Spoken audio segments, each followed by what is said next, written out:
왼편에 보면 신세계 모텔 보이시죠? 이게 아까 저희 서울 N호텔을 저희가 매입했던 겁니다. 2010, 대실 영업하던 거 대실 영업 안 하고 저희가 2년 정도 운영을 했습니다. 그래서 이제 저희가 있는 지역들을 보시면 제가 N호텔, 호스텔 코리아, 군산 다 상업 지역입니다. 그러니까 여러분들이 지금은 좀 쉽진 않은데 좀 토지 용적률이 높은 것들, 건폐율이 좋은 것들을 매입을 하셔야 돼요. 그래서 저희는 요 2년 동안 운영을 하면서 2년 사이에 사업계획 승인을 좀 천천히 받았어요. 그래서 그게 이렇게 N호텔로 바뀐 겁니다. 그런데 중요한 점은 저희가 요 신세계 모텔을 3천 정도에 매입했습니다. 근데 지금 한 1억 정도 하거든요. 그러니까 이게 좋은 지역에 좀 가능하시면 임대 말고 매매로 하라고 말씀을 드리는 게, 임대는 내가 토지 상승분을 못 가져가잖아요. 예, 근데 이제 내가 매입하면 토지 상승분을 가져갈 수 있고, 또 하나는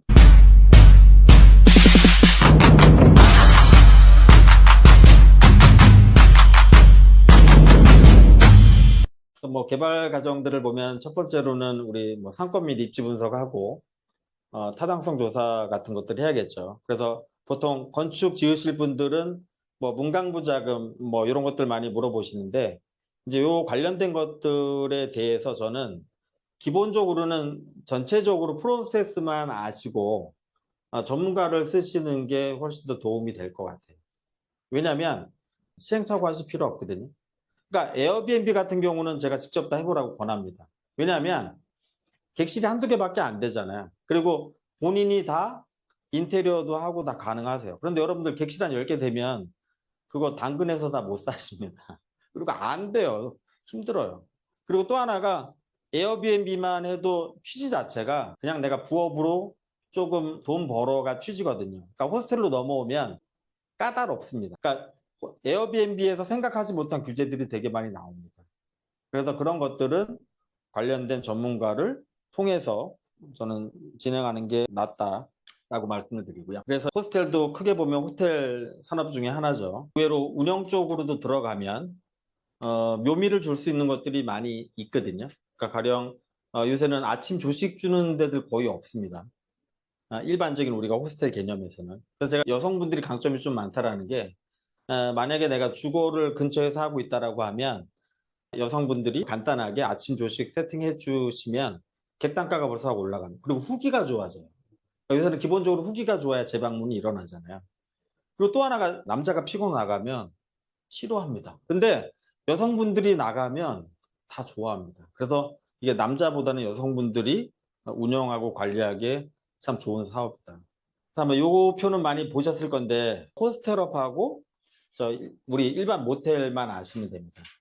호스텔업을 계속 관심 가지시는 이유가 뭐냐면, 일반 숙박업은 문광부 자금 못 씁니다. 근데 호스텔업은 문광부 자금을 쓸 수 있어요. 한 1.5에서 1.2%짜리. 그래서 이제 그게 조금 매력적이고요. 그리고 또 하나가, 그 일반 모텔업 하시는 분들 자식 결혼시키고 뭐 이렇게 할 때, 부모님 뭐 하세요라고 했을 때 이게 좀 애매한 거예요. 근데 호텔은 좋잖아요. 호텔 하세요. 그래서 이제 이쪽으로도 많이 오십니다. 그래서 지금 규제도 의외로 일반 숙박업은 2, 3종에 못 들어갑니다. 또 호스텔은 가능하죠. 물론 관련된 제한들이 뭐 여러 가지 좀 까다로운 것들이 있지만, 어쨌든 그런 것들이 통과가 된다면 호스텔업이 제일 괜찮다. 사실이 저가 숙박시설 10만 원대 미만은 그렇게 많이 고민하실 필요 없습니다. 여기에 나와 있는 요 4가지만 지키시면 돼요. 그러니까 일단 깨끗하면 되고요. 그다음에 요새 무인하라 만날 일도 없어요. 그리고 시큐리티 부분, 소방 이런 것만 신경 쓰시면 나머지는 크게 신경 쓸 건 없다. 그리고 이제 층수가 좀 된다라고 하면, 그러니까 호스텔이 좋은 게 부분으로 늘 수 있거든요. 호스텔 위치하는 데가 뷰가 그렇게 좋지는 않거든요. 그냥 대로변으로 나오면 집가가 올라가고, 그러면 이면도로에서는 아까 말씀드린 청결함하고 객실 이런 상태만 좀 보충을 하고, 요건 이제 좀 연면적이 넓은 데입니다. 그러면 저층 부위는 우리가 조망이 안 나오잖아요. 그러면 고층 부위에는 객실을 넣고 아래 저층 부위에는 요것과 관련된 것들. 그러니까 요새 성형외과만 오는 게 아니라 백내장 수술, 뭐 안과, 피부과 다 옵니다. 그 다음에 건강검진. 이런 것들 다 같이 넣어놓으면 내가 운영하지 않더라도 서로 윈윈이에요. 성형하시면 이제 스테이할 곳들이 필요하잖아요. 그래서 이렇게 금액들이 있으신 분들은 이렇게 개발하는 것도 수익률 자체가 올라갑니다. 그리고 또 하나가 외국인들이 스테이를 하게 되면 1층의 근생 단가가 임대가가 20, 30%는 올라가요. 외국인들이 일단 객단가들이 높거든요.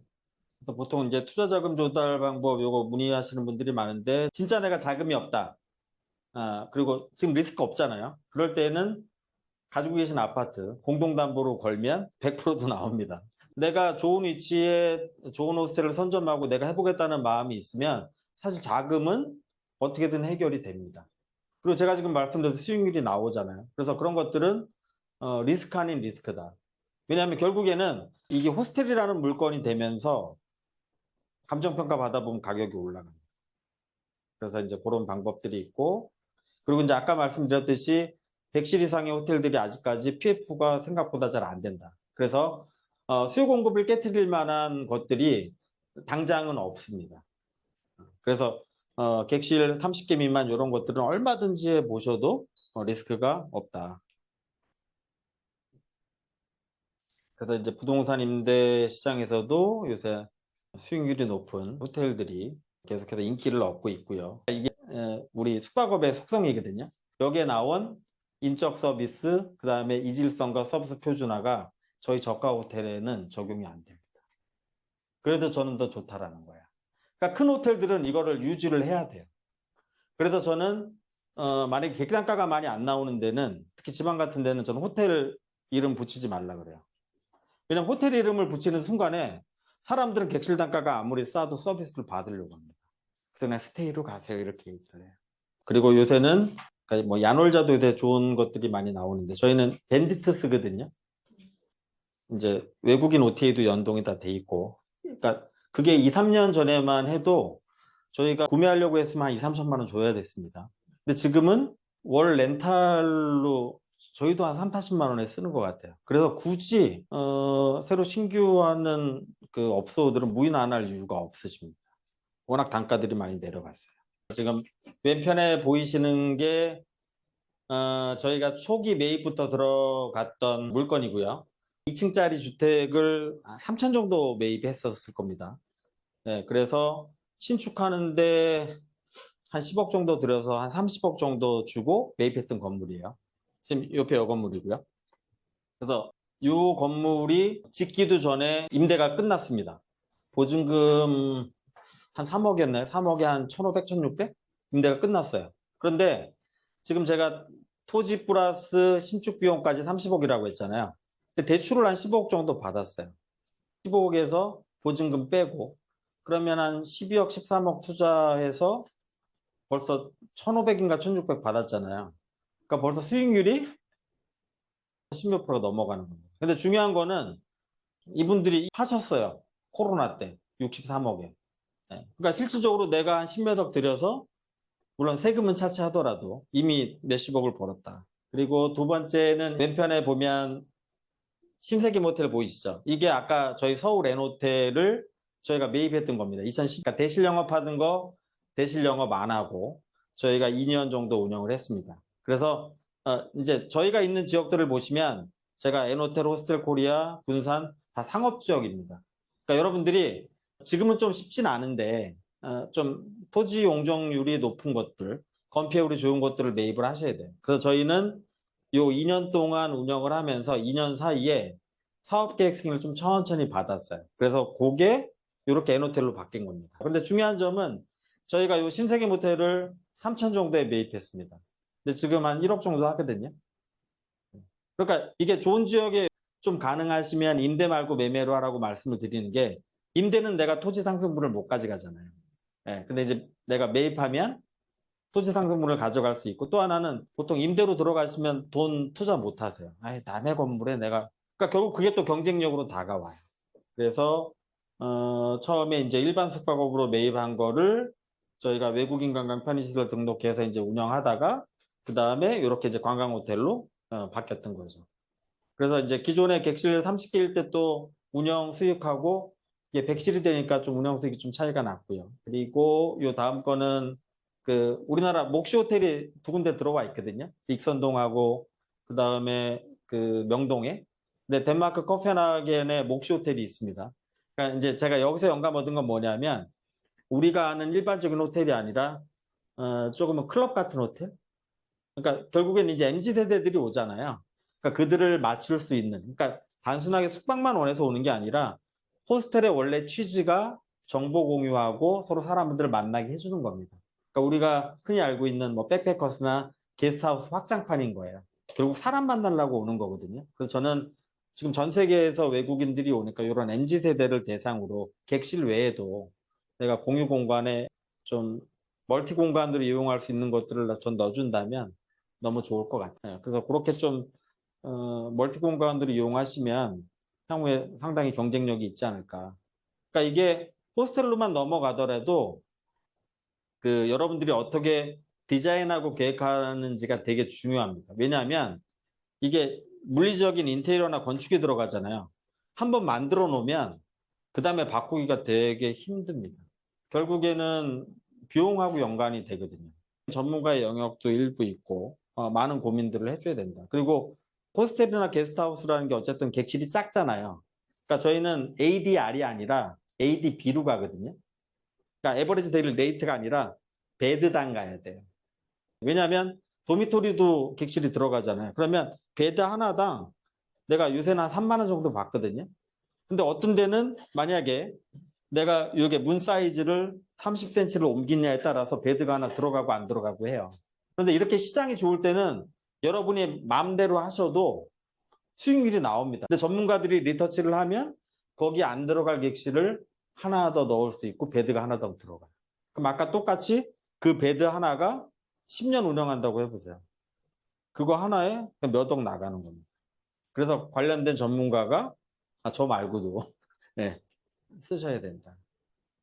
그리고 최근에 이제 호스텔이 계속 뜨고 있는데 저는 제가 호스텔을 해서가 아니라 호스텔이 이게 어떤 표현인지 모르겠어요. 저는 박쥐라는 표현을 쓰거든요. 좋은 박쥐. 그러니까 호스텔이 관련된 혜택은 다 받으면서 좋은 조건은 다 갖고 있습니다. 객실 제한도 없고요. 그다음 문광부 자금도 쓸 수 있고요. 그다음에 또 하나는 뭐 등급을 지금 별 5개 등급으로 나와 있잖아요. 또 호스텔은 그 등급에서 좀 제한이 돼 있어요. 안 받아도 돼요. 등급이 중요한 게 아니라 그래서 오히려 최근에는 호스텔이 호텔 인허가 받는데 가장 좋은 부분이 됐다. 그리고 이제 호스텔에 관련돼서 나와 있지만 이 중에서 뭐 여러 가지들 있죠. 그 뭐 대지하늘 공지가 가장 이슈가 되기도 하고요. 역건물하고 이격거리. 그리고 뭐 8m 도로 접도해야 되는 것들. 그리고 이제 여기에는 잘 안 나와 있는데 서울 도심권에서는 학교가 상당히 많이 걸리기도 합니다. 웬만한 위치들은 또 학교가 다 들어가 있어요. 근데 저도 검토들을 하는데 정화구역 절대는 절대 하시면 안 되고요. 상대 정화구역도 된다고는 하는데 그걸 확답해 주는 데들이 없습니다.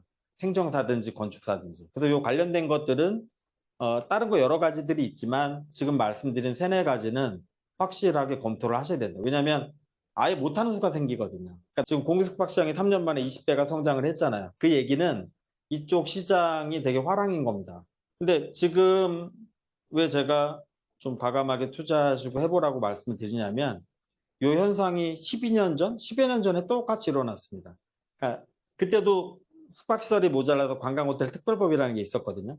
그래서 문광부로 자금 지원하고 상업지역이나 준주거에는 용적률 인센티브 줘서 호텔들을 막 지으라 그랬었어요.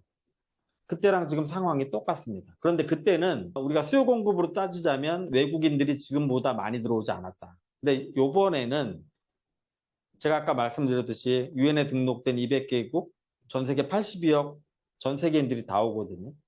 그래서 수요 공급이 예전처럼 그렇게 꺾이진 않을 것 같다. 그래서 계속 우상향할 겁니다. 이제 또 한편으로는 오히려 요번에 이재명 정권 들어서 주택에 규제를 가하기 시작했죠. 근데 제가 아까 말씀드렸던 상가라고 말씀드렸잖아요. 그러니까 은행들은 은행 생리상 여수신을 해야 됩니다. 그런데 우리가 보통 대출 나가는 것 중에 거의 한 5, 60%가 주택 쪽이거든요. 그러니까 주택을 막아놓으면 오히려 상가나 근생 부분은 저는 대출을 더 풀어줄 것 같아요. 왜냐면 은행이 망가지면 나라가 다 망가지거든요. 네, 그래서 이제 그런 것들은 우리 입장에서는 좀 좋지 않을까.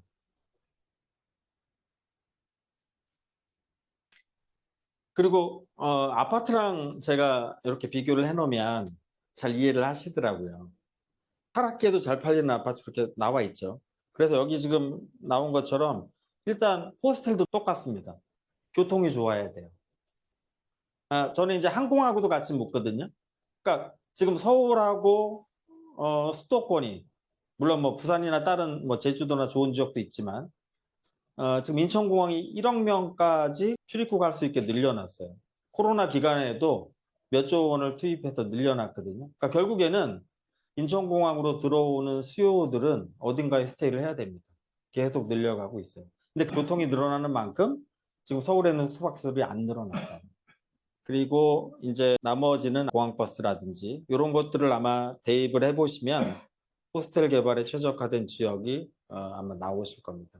그래서 예전에는 제가 지하철역에서 500m 벗어나지 말라고 말씀을 드렸는데 지금은 한 1km까지도 괜찮을 것 같아요.